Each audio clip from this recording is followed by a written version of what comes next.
This is what you guys want to see, the brand new Apple Watch Ultra. Let's give you a closer look in this video here on M-Kwan Reviews. So this is the brand new Apple Watch Ultra. A lot of people were quite surprised at this announcement, but this is what the watch looks like in my hands. I'm going to show you some wrist shots in a moment. But to begin with, it is relatively thick and it is quite large. It's a 49 millimeter case, and that is a titanium made out of aerospace titanium case. If you look at it from certain angles, you can certainly see that it's flat and thankfully quite light, in part down to that titanium. Now, what is interesting here is that you have a couple of new design changes. To begin with, you have this action button, which is orange on the left-hand side, and then over here where the digital crown is, we have this kind of raised area here. And I think that's been designed to just give better tactile feedback, both to the digital crown, but also easier to get to that button. And it's been designed for, you know, explorers in mind, active individuals in mind. So all of these factors help with trying to make this more of a tool watch. Now, one of the other things that I will mention is that on the back, you've got a new sensor. There's a temperature sensor for the skin, and there are also a couple of safety features incorporated into this. One of them is crash detection. So that means that there's a gyroscope and a few other features in the actual Apple Watch Ultra that will be able to figure out if you got into a car accident, and then you'll be able to make the appropriate sort of contact with the emergency services. So very helpful in that regard.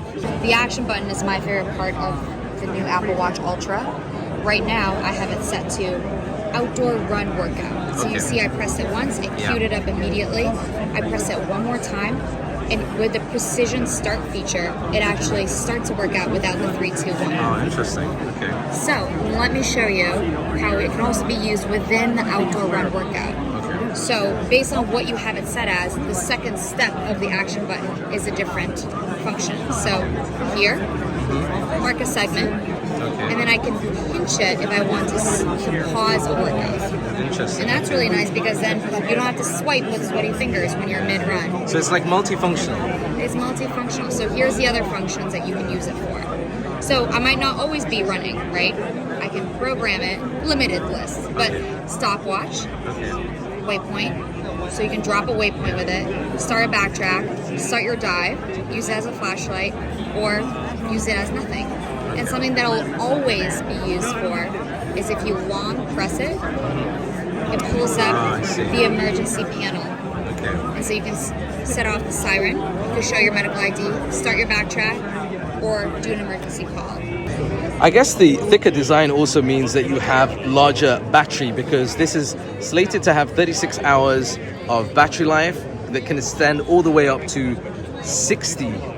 So some of you were asking, the new Apple Watch Ultra, does it work with the older NATO straps and bands? Well, this gives you an idea. That's my older Series 7, and that is the older strap, and it works and fits perfectly with that. Although these are designed to be used with the newer bands, but if you have older ones and you want to use them with that, it seems to do a good job.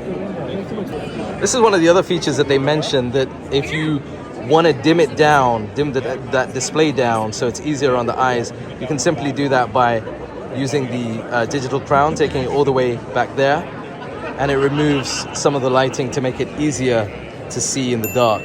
Let me know what you think in the comments down below, and if you're new here, make sure to hit that subscribe button, and I'll see you in the next video.